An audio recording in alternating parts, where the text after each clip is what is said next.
Il est des silences et des calmes qui inquiètent plus qu'ils n'apaisent ou ne rassurent. Habituellement ici, quelques 2000 étudiants circulent entre les salles de classe, bavardent sous le préau.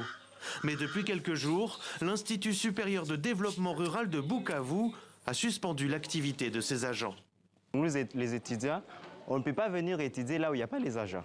Raison pour laquelle vous allez constater presque chacun est chez lui. La situation sécuritaire n'est pas du tout bonne à Calais, à Minova, tout ça. Vraiment, ça fait trembler les gens.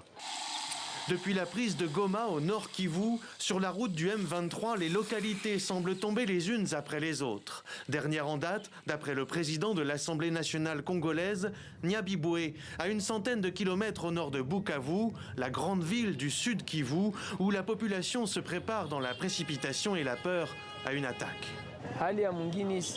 La situation dans notre ville est toujours tendue. Nous voyons certains en train de commencer à fuir. Tandis qu'en ville, les habitants commencent à barricader leurs maisons et faire des provisions. Plusieurs écoles ont d'ores et déjà fermé. Nous avons appris que le M23 pouvait arriver aujourd'hui. J'ai été obligée de venir chercher mon enfant à l'école pour que l'on rentre ensemble à la maison. S'ils arrivent maintenant, mon enfant ne saura pas par où fuir. Mais s'il est avec moi, nous nous enfuirons ensemble. Alors que Bukavu retient son souffle, à quelques 10 000 kilomètres de là, à Genève, la République démocratique du Congo a provoqué ce vendredi cette réunion extraordinaire du Conseil des droits de l'homme de l'ONU. Devant les représentants d'une communauté internationale qu'elle juge trop timorée face à l'offensive du M23 soutenue par le Rwanda, Kinshasa a exigé une enquête. Les attaques ciblant les civils, les déplacements forcés et les attaques contre les camps de personnes déplacées internes témoignent d'une brutalité inacceptable, étayée par des atrocités indescriptibles. En soutenant activement ces groupes armés, le Rwanda porte une responsabilité directe dans ces violations, exposant ainsi les civils à des souffrances inimaginables.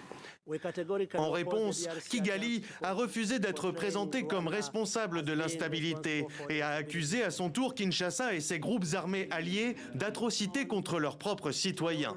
Un dialogue de sourds qui n'a pas empêché les 47 États membres du Conseil d'adopter sans vote le lancement d'une enquête internationale sur les exactions dans l'est de la RDC, où le conflit a fait au bas mot, depuis le 26 janvier, près de 3000 morts et plus de 2800 blessés, selon le haut-commissaire aux droits de l'homme.